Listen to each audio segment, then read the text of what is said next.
Jihan Khudher doesn't remember the first time it happened. She remembers the minutes before. She'd just been raped by the man who held her captive. Then he left the room, locking the door behind him. The next thing she remembers took place some unknown time later. She awoke in a medical clinic. Everyone around her spoke Arabic, not her native language. Her rapist stood beside her. He would not explain to her what happened, telling her only that she had been brought there because she was tired. He took her from the clinic and back to the building where she had been imprisoned. That was 3 years ago. Since then, these episodes she can't remember keep happening. When they come, she loses consciousness and falls. Her body writhes, her back arches, her head twists violently from side to side. She sometimes bites her hair and crosses her arms in front of her face, leading her doctors to believe she may be reliving a rape. The episodes are physically draining, humiliating to experience, terrifying to watch. To the untrained observer, they look like a grand mal seizure. But unlike epileptic seizures, there is no atypical brain activity driving these spells, thus no medication or surgery that can prevent them or decrease their frequency. Known as pseudo-seizures, Jihan's episodes are similar to epileptic seizures in symptoms but entirely different in source. They are triggered by extreme psychological stress. In that way, they offer some mercy. For a minute, 2, 10, 30, however many minutes or hours they last, she is aware of nothing. She is completely dissociated from the world, temporarily reprieved from her present and past. Jihan, who is 29 and lives in Calgary, arrived in Canada as a refugee in the summer of 2017, as part of the federal government's Victims of Daesh Resettlement program. She and her family were driven from their home in northern Iraq during a brutal campaign of murder, kidnap and rape by ISIS that began in 2014 and targeted Yazidis, a predominantly Kurdish religious minority. Distinct by their faith rather than ethnicity or language, the Yazidis have been subject to as many as 74 attempted genocides over 800 years. About 1,200 Yazidis have come to Canada since the ISIS assault began, living mainly in Toronto, Winnipeg, Calgary, and London, Ontario. But as Canada tries to create a safe space for survivors, cases like Jihan's raise questions about how prepared our healthcare system is to treat them. Since arriving from Iraq after 18 months in captivity and another 11 months in a refugee camp, Jihan has been seen regularly by doctors in Calgary who have likened her condition to an extreme form of post-traumatic stress disorder. Her formal diagnosis is conversion disorder with pseudo-seizures, or psychogenic non-epileptic seizures, PNES.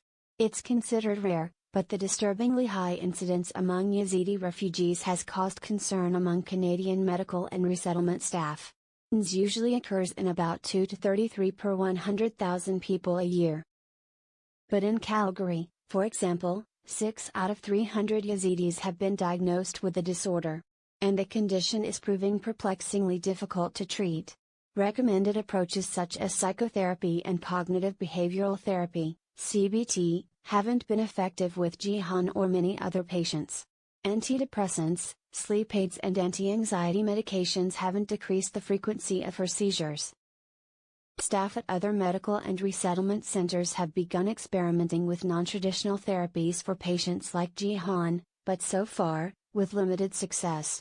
Some have even ended up seeking counseling themselves to cope with vicarious trauma, brought on by the horrifying stories they hear in the process of caring for Yazidi refugees. Jihan's care team is now wondering what else they can do to help, and have identified what they believe is a critical component to her future success, the reunification of her broken family. Jihan, who grew up in a 7-member family, arrived in Canada with only one sister. A federal government policy that only allows for spouses and dependents to join successful refugee claimants in Canada means that her second sister must apply separately and hope to be chosen. But without access to more of her family, Jihan may never thrive, say members of her care team who argue that many other Yazidi refugees face the same plight, and should be given special treatment by Canadian immigration officials. Annalie Coakley, medical director for Calgary's Mosaic Refugee Health Clinic, describes the Yazidis as very different from other refugee communities. Describing her first meeting with a Yazidi family, she says, "I've never seen families in acute distress like that. They were having trouble breathing, they were crying, they reported all these horrors. The children were very, very fearful, you couldn't get close to them to do a physical exam. The treatment they need extends beyond medical and therapeutic intervention," says Dr. Coakley, who is asking the federal government to allow more of Jihan's family to enter Canada. Meanwhile, Jihan's pseudo-seizures are getting worse. She suffers them at school, on the train, on the bus. She's embarrassed by these attacks, which can last for hours, and fears leaving her house, worried an episode might happen in public. In recent months, she has rarely made it through a week without experiencing one. Jihan believes she's safe in Canada, living in a secure clean house in southwest Calgary with year-round Christmas decorations and 3 Canadian flags on the walls. In the living room, on side tables on either end of a couch, 2 large frames hold a collage of photos depicting more than a dozen family members, all of whom are missing. Jihan hopes someday some of them will make it to Canada. The staff who support her in Calgary hope this will happen too. Indeed, some believe that reuniting her broken family might be the best way they can help her and other Yazidi refugees. Life in captivity. It's late afternoon on a smoky sky summer day in Calgary when Jihan comes home from English school and pushes open the screen door of the duplex she shares with her sister, Munifa, 26. She plunks down her backpack, plugs her phone into a charger, and greets Munifa and the translator, Carrie Khudher, with a nod. On her wrist, she wears a silver medical alert bracelet with the words conversion disorder with pseudo-seizures, and her Alberta Health Services patient identification number, which paramedics can use to quickly access information about her case. Some details: this is not an epileptic seizure. Do not restrain. Do not hold her down. These actions can mimic the physical brutality of an assaulter. Make sure she is safe. Put a pillow under her head. Do not admit to hospital unless her seizure lasts longer than 30 minutes or is causing her physical harm. She tells her story in Kurmanji, a Kurdish language spoken by most Yazidi people. It's a sad and graphic account, one not unusual among Yazidi refugees. Jihan grew up in the northern Iraqi village of Kojo, where she lived with her parents, 2 brothers and 2 younger sisters. Munifa describes it as a poor and difficult life. Their father died in a car accident and their mother developed a mental illness. On August 15, 2014, ISIS arrived in Kojo. The fighters split unmarried women and girls from their families, making it the last time the 3 daughters saw their mother and brothers, and the last time Jihan saw her fiancé, a local man named San. Today, the sisters recount what happened without hesitation. Jihan talks so animatedly that it's clear from her gesticulations, before the translator explains, that their captors ripped the earrings from girls' ears. Everyone in the room knows that telling this story can trigger a pseudo-seizure in Jihan, but she insists on telling it in detail. "We want the world to know what happened," Jihan says, pausing only for the interpreter to summarize her words before starting again. Like many Yazidis from northern Iraq, the sisters only speak Kurmanji. Ms. Khudher, one of only 2 Kurmanji speakers who resided in Calgary prior to 2017, translated their answers, and the medical details of their stories were confirmed through their physicians with the sisters' permission. ISIS transported them to a building in Syria, where men arrived daily to select women and girls from what essentially became a market for human beings. After several days, the 3 sisters, Jihan, Munifa, and Huda, the youngest, were carried to the basement of a house. When 3 men came for Munifa the next day, the girls screamed and tried to hang on to each other as the men pulled her away. She was held captive in another house, where she was raped and forced to study the Quran and follow Muslim prayers, she says. Another man came for Jihan soon after, and, in 2015, Huda was reunited with Munifa for several months before she, too, was sold. Neither Jihan, nor Munifa has seen Huda in person since. She was 16. Over the next year and a half, Jihan was bought and sold to men who sexually and physically assaulted her, breaking her leg and beating her until she bled. For weeks, she was imprisoned in a room where her captor would arrive with bloodied clothes for her to wash, then sexually assault her. Sometimes, he forced her to watch the rapes of girls, not yet teenagers. She believes her first pseudo-seizure occurred about 3 months into captivity, but she is not certain of the timing. She doesn't know what happened during her pseudo-seizures while she was enslaved. She does know this: she feigned conversion to Islam, was granted some freedoms in trade, then escaped. She ended up in a refugee camp in Kurdistan, where she was joined by Munifa 2 months later, when she too broke free of her captors. The translator intentionally avoids interpreting questions for Jihan about Khudher's whereabouts. "I do not want her to fall down," she says. "I know when she is going to fall down. I can see now that she will fall." A deep mental health crisis is an ancient medical conundrum, dating as far back as 400 BC when Hippocrates differentiated between epileptic seizures and what were later known as hysterical seizures. For centuries, these episodes fell under the catch-all descriptor of hysteria, considered a madness specific to women, a sign of a wandering uterus according to the ancient Greeks. Attempts to treat the condition, whose symptoms included crying, screaming, extreme fatigue and, in its most dramatic form, non-epileptic seizures, tended to be gendered, bizarre and cruel. Hundreds of innocent people were burnt at the stake for fears of witchcraft and diabolic possession, and, later, a Dutch physician seared sufferers with a hot iron to distinguish between hysteria and epilepsy.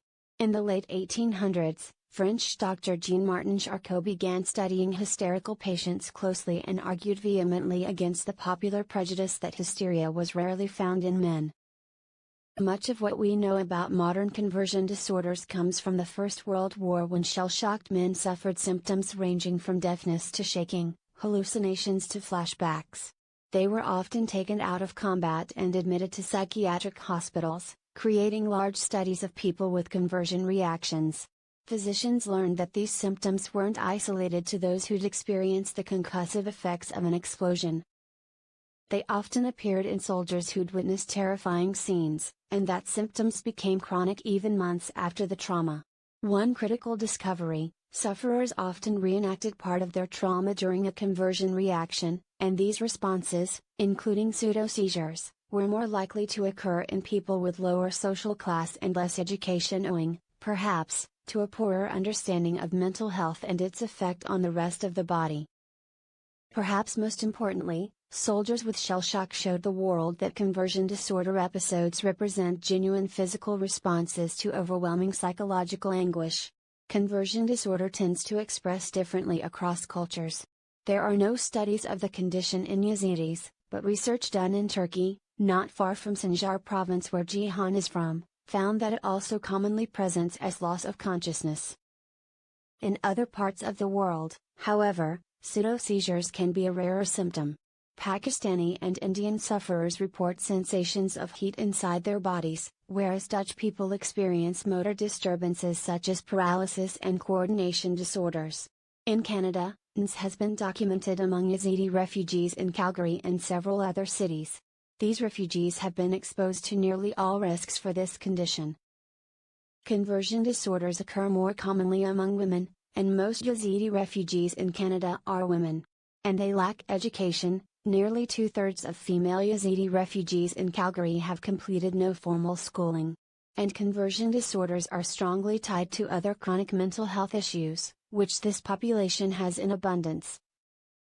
At least 40% of Yazidi refugees who came from northern Iraq suffer mental health conditions, and at least 1 in every 4 Yazidi women treated at Calgary's Mosaic Clinic suffers extreme PTSD, a condition with similar symptoms to conversion disorder, but is a frequent trigger for the disorder. A study in Germany of nearly 300 Yazidi survivors of rape shows how deep the mental health crisis goes in this population. Half suffer depression, 39% anxiety and 28% dissociation. 2/3 of women experience somatic symptom disorder, a psychological state in which a person experiences physical symptoms that cannot be explained by an underlying medical condition. The severity of the mental illnesses suffered by Yazidi women mirrors the severity of the horrors these women endured in captivity. In a graphic finding, researchers discovered that PTSD increases incrementally with the frequency of rape, In women who endured rape less than 10 times, PTSD occurred in 39%, less than 20 times was 41%, and when it was more than 20 times, it reached 57%. That a scale for frequency of rape exists should give the most impartial reader of statistics pause. Over the past year, many Yazidi refugees in Canada have made progress, says Dr. Coakley. They've learned how to stabilize themselves in moments of high stress. They don't hyperventilate and they stay calm. But many have also relapsed, often when they learn that a relative who was once in captivity is now up for sale, or has escaped, causing a new desperation to be reunited.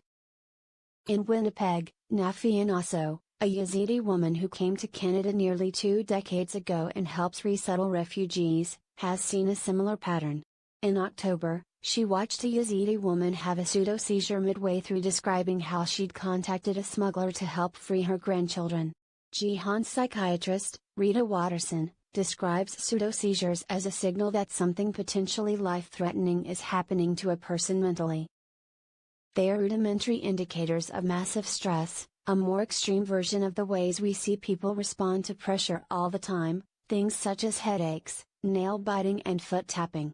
Scientists believe this happens because the amygdala, or emotional processing part of the brain, becomes overactivated, and that, in turn, affects a nearby area that helps us execute physical tasks we normally perform without too much thought.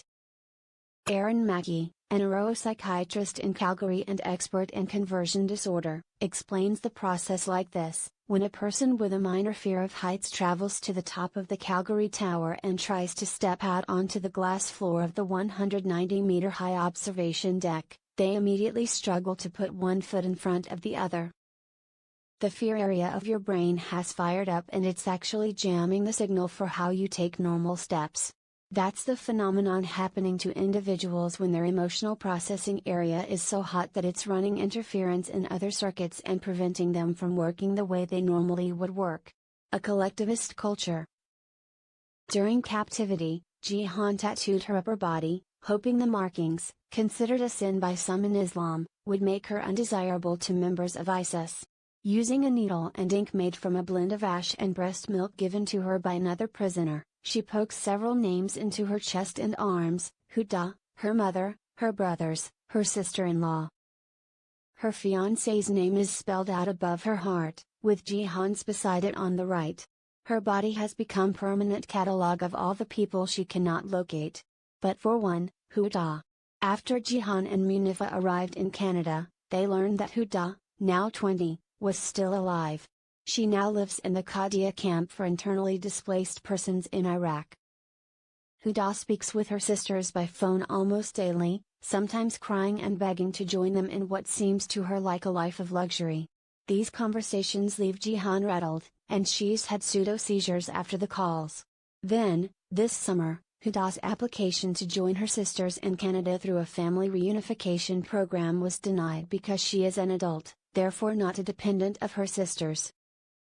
She now waits to be chosen by the Canadian government from a list of tens of thousands of refugee applicants. In Jihan, the news set off a series of pseudo-seizures more frequent and more severe than anything her physicians had witnessed during her first year in Canada, causing her to be hospitalized for several weeks. She's since been discharged, but her doctors remain worried. Her biggest stressor, according to Drive Watterson, is the separation of her family. The psychiatrist points out that Jihan's inability to focus on anything other than reuniting them is a barrier to treatment.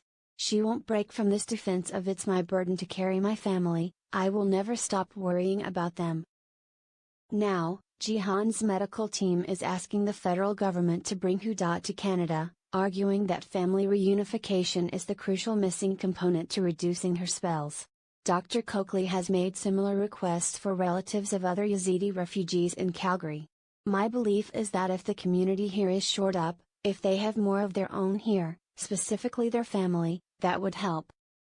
If we reduce their external stressors, and their biggest stressor is this family separation, I think they would do better." Relatives in the refugee camps describe crowded environments, with restricted access to water, health care and education, and little safety.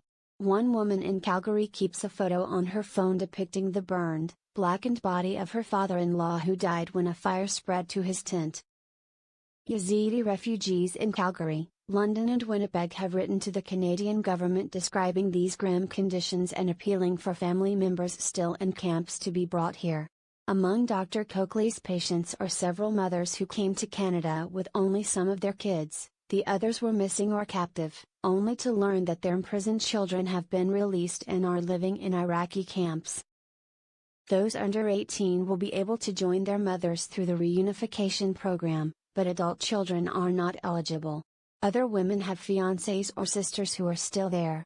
Alison Henderson, a family physician at the Intercommunity Health in London, Ontario who works with Yazidi refugees, also believes their mental health will not improve without family reunification.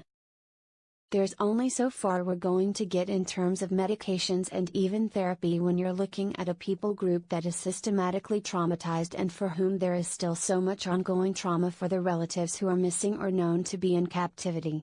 Drive. Watterson explains that the victims of Daesh program initially brought the most vulnerable Yazidis to Canada, who were often single women and many of whom have children. But we didn't look at how these women run their lives and what the major social determinants of health are for these women, she says. For us in Canada, in our individualistic society, maybe it would be okay to separate families because we have skills and education and we would be able to survive. Women who don't have these things, who only have their family, it's a detriment to separate them.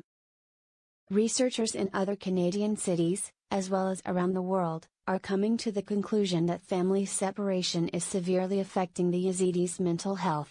Their culture is collectivist, they come from large extended families, they bond through strong oral traditions, and many of the songs and stories used in their unique religion recount trauma they have experienced over generations. Psychologists who work with Yazidis report that their collective experience of terror and abuse has historically strengthened their resilience and helped them come to terms with individual trauma. Nikki Marchak, a genocide scholar and advocate who works with Yazidi refugees in Australia, says that while the population has suffered severe transgenerational trauma, its members passed on that resilience through generations. In some of my research in how Yazidi women survived and defied their perpetrators, a lot of the tactics that they used might be things that they learned from their own great-great-grandmothers, things like protecting young girls by hiding or shaving their hair or covering their faces with ashes. In October, NDP immigration critic Ginny Kwan tabled a petition in the House of Commons, calling on the Liberal government to provide more psychological support for Yazidi refugees and to allow their extended family members to join them in Canada. Mott Eugenist, a spokesman for Immigration Minister Ahmed Hassan, responded to the petition by saying the government is trying to facilitate family reunification as soon as possible. Not everyone will agree that allowing more members of Yazidi refugees' families into Canada is fair. Government policy focuses on helping those who are most vulnerable, and family members living in camps in Iraq may not fit this category. But Dr. Coakley argues that the petition is a step in the right direction. I do not feel like government is doing enough to address family reunification. She says the government's response, that it does not extend family reunification beyond spouses and dependents for other refugees, doesn't make sense for Yazidi refugees and their understanding of family. Some therapists working with Yazidi refugees advocate engaging with families in ways that conflict with traditional Western concepts of therapy, with a distant professional relationship between therapist and patient.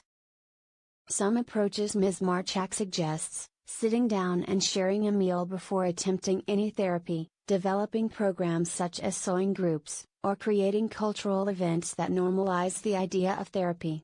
Ms. Marchak and several physicians point out that Yazidis rarely respond to personal queries about themselves with personal answers. If a patient is asked how she is, she's likely to tell you how everybody in her circle is. If you ask about her personal experience before coming to Canada, she'll often tell you about the experience of her village, what happened to everyone she knew. Asked what she wants for her life, where she wants to live, what she wants to, Jihan speaks of her family. If we're all together here, that is all, she says.